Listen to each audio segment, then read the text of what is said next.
Hello everybody, welcome back to a new video on the channel. Hope you're all well. Done one this morning, but loads of news has come out this afternoon. It's absolutely mental. In this video we are going to be talking about Newcastle's bid of 70 million for Sesko. Today, this morning it came out, we have actually bidded for Benjamin Sesko from RB Leipzig. Also Isak is due on Tyneside today, so will he turn up or not? We'll talk about that one. And Ramsdale signs for the Toon, Wilson's off to West Ham, and Hayden has left the club.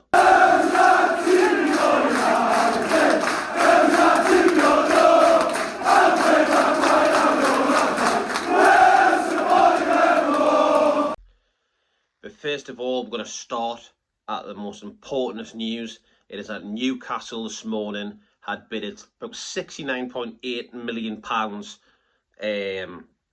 Sesko. That is a club transfer record for Newcastle after they paid 63 million a few years back, the Real Sociedad, for Alexander Isak.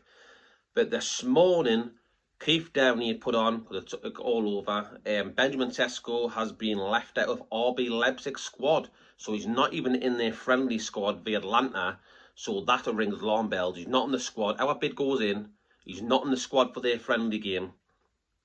To me, that's a signal that he's off. And I've got a good feeling about this, and I think Sesko's coming to us. I think he's been sold the project. We heard that the personal terms were increased.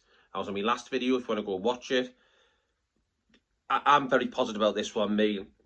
Anyways, the rest of it says, as exclusively revealed this morning, Newcastle made a 75 million plus 5 million offer to Leipzig overnight. It matches the valuation of the striker. Decision rests with Sesko. Manchester United also at the table. But what I'm hearing on social media is that Manchester United might have to sell before the buy. But then we're hearing on the other hand that they couldn't buy before they sell something. I don't know how, because they didn't get Champions League and all that, and they finished 15th. But yeah, the fact that going on to Newcastle, forget about them, Man United. We've bidded for the player. He's not in the squad today to play. To me, that screams that things are moving fast, and I think he could be due in his medical in a couple of days. I think this deal gets agreed, and I think he comes through the week for his medical. That's what I truly believe. I'm absolutely buzzing. Sesko, 6'5", 22-year-old Slovenian international. I've watched his goals before, and his movement, his heading, like the ball comes in, and he's so big, 6'5", so when he leaps in the air, he's over 7 foot, just scores with his head, scores with his feet, bangs off the bar in. He is a top player. For 22, I think it's going to be a great buy for Newcastle United, and I'm really looking forward, and fingers crossed we can get this deal over the line, because this will be a marquee signing. This will be, for me, Alexander Isak's replacement, after I think he will be sold, because I said the other day, they're waiting for a replacement. Otherwise, you're not going to sell your player and not get a replacement. A replacement will come in first, and then they'll think about letting Isak go, because, again, will he turn up for a training today? I mean, will he turn up? I don't think he will. He's due on Tyneside today. Will he turn up? Will he turn up for training this week? We don't know. He went AWOL. My thoughts, my head saying no chance. He's not turning up, but I think you need to sit down, Eddie Howe, have a one-on-one. They need a chat. I'm sick of talking about Isak. Just, have a sit down. I don't see any way back from now at Newcastle after his ways went on. It's been disgraceful. I think he's been disgraceful, and I think he should be sold. 150 million, reinvest in the squad, move on. That's what I see now. So yeah, Keith Downey put on as well. Alexander Isak's due back in Newcastle today following his personal training camp in Spain. The Newcastle striker has been training at Real Sociedad's training headquarters on his own after refusing to travel with Newcastle on their pre-season tour of Asia, citing a thigh injury, which we all know that was bollocks. It wasn't a thigh injury, just didn't want to play for the club. Because like we said, other players were on that plane, like Joelinton, Lewis Hall had massive injuries, and they were still on the plane. So we all know that was a load of poo. That was a load of rubbish. Eddie Howe said this morning in South Korea that he found out Isak had travelled to Spain via the media. How terrible is that? So Eddie Howe's looking at the media and he sees that he's starstruck, doesn't believe Spain and his ex-club. It's absolutely ridiculous. It's a lack of respect. I think Eddie Howe will be fuming, but he's professional. He'll sit down with him and they'll have a good chat. But I just don't see any way back for him. I don't see any way back. After yesterday, Liverpool bid 110 million with add-ons, 120. Got into rejected. Not for sale, but I think they say not for sale. Every club says that. But if the money's right, we'll accept it. I guarantee you. I don't think he's at Albia in a few weeks' time. I think he'll be at Liverpool. That's my opinion. Yeah, we bid at 70 million for Sesko today. I think that's a replacement. And Newcastle are due back for the pre-season tour on Monday. So they're back on Monday. Isaac's back today.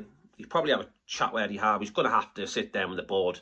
He's got to sort this mess out some way or the other. But I just can't see the fact that Eddie Howe's sitting down and saying, "Hi Isaac, you're going to stay at the club, blah, blah. Oh yeah, I'm happy, Gaffer.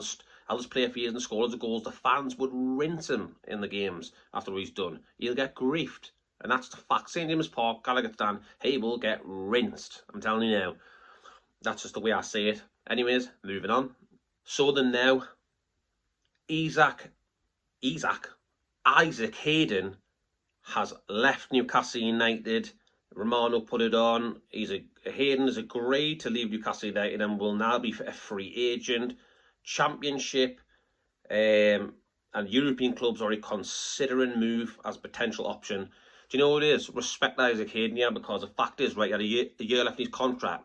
Could have sat in his arse and got 50 grand a week. He's cancelled his contract. He wants to play football. We've saved 50 grand a week. It's a great move for both people. And I wish Hayden all the best, because he was with us when we were in the mud. Met Ashy days, crap. He was there when we had Rafa. We went to the championship. He bought all these players and built a championship team. Rafa got promoted. Yeah, so you've got to say thank you very much to Hayden, and I wish him all the best in his future career in football. Now then, more news. Newcastle United have finally signed Aaron Ramsdale. It's a done deal. He's been pictured with the media. There's been a funny thing on the Newcastle United Twitter page where that old Nana woman was speaking. And it was nice to hear that, you know. Even he says, "Oh, take listen to me, Nana." It was lovely to see that old woman, been supporting the club for 70 years. Just really inspiring, putting that message out there. And Ramsdale's listening, I think. And it's just really nice. Nice to hear. Lovely lady. And after watching that, he must be buzzing and can't wait to go. You know, he's going to be adored by the fans, like she says. If you do well, the fans will love you, they'll carry you, and they'll adore you. Just look at Bruno Gimenez. He's loved, adored, he's loyal. He's absolutely loyal. But yeah, Aaron Ramsdale signed a 1 year loan deal at the club. And then if we're happy with him, we can buy him. There's no obligation, I don't think. But if we're happy with him, we can buy him. So there's another option. Yes, he wasn't number one choice. Yes, we wanted the lad who went to Trafford, who went to Man City. But this young lad, you got to think, he played for Arsenal and they finished second in the league. He's a good goalkeeper. And I think he's going to rival Pope to the number one spot. That's what I believe. I believe that if Pope makes a couple of mistakes, I think Ramsdale will be straight in there. And I'm going to have to see what he's got to do. Is he better than Pope? Decision making with his feet? I think he is. Pope, for me, looks nervous all the time. They're both good shot stoppers, but Pope is very nervous on the ball. And it's very... To watch it, it panics you. Because he makes a mistake, they'll score a goal. You can't afford any slip-ups in the Premier League, or you get punished, simple as that. So Ramsdale, for me, is a quality signing. So that's a Langer in, Ramsdale, hopefully Sesko, and then we need to look at centre-half, Scalvini, Margahey, and then we need to look at a midfielder to replace Sean Longstaff, and I'll be happy with that for the window. I'll be happy, buzzing. That would be me delighted. Callum Wilson. See all this news coming out? There's so much coming out today to talk about. Callum Wilson has agreed a 1 year deal at West Ham, the team who he scored the most goals against than any other team in the Premier League. Now he's playing for them. The hoodoo's over. Now he'll be scoring goals for them, not against them. So, yeah, Sky Sports News, latest from Dharma Sheaf. West Ham have agreed a deal saying Callum wasn't. He's out there. Callum Wilson, the 33-year-old who left Newcastle on his expiry of his contract in June, will sign a 1 year deal at London Stadium. A formal announcement of the deal is expected soon. I heard this a couple of weeks ago, about Callum Wilson going there. I think it's a great bit of business for him. Get himself playing regular football if he can stay fit. Knowing our luck, he'd probably stay fit for the full season, score 20 goals, you know. But you never know. I predict that he's going to go there, get injured within a week. And, yeah, I think that's why they just put him on a year's deal, you know. I think he will be a bencher for them as well. I'm not really sure because his fitness is terrible. Back in the days, he was a lethal striker. Fitness, he was quick, he was strong, scoring loads of goals Newcastle. And again, another player, thank you very much for your service. Thank you, Callum Wilson. Because it wasn't for you, we wouldn't be where we are today, and that's a fact. So yeah, I wish Callum Wilson all the best at West Ham. They're just waiting to confirm that one properly, announcement and stuff. But yeah, there's the news. Let me know in the comment section what you think. From Sesko to Isaac to Hayden and so on. There's so much things going on there. Wilson, Isaac, will he come to training? Will he not? Will he boycott it? Also, Wizza, we're here in the day. Wizza, there's another one, just popped in my head. Wizza is refusing again to play. He's refusing to play for Brentford today. And, yeah, Wizza wants to come to Newcastle United, but that's for another day. We'll see if that happens. I still think that Wizza one could happen. I think if we get Sesko and Wizza, Isaac leaves, strikers are done. We'll have Sesko, Wizza, Asuda, 3 central strikers. You know, Langa on the right with Murphy competing, Barnes and Gold on the left competing. Then we just need to sort out a few other positions. We're ready to go for the league. But yeah, I'll leave it there, people. Please hit the like button, it really helps the channel. And subscribe if you haven't already for more future videos. Stay tuned, people. I'm sure there'll be lots more to talk about in the coming 3 weeks of the transfer window, what is left. Yeah, enjoy the rest of your Saturday, people, and I'll see you on the next one. Take care and God bless.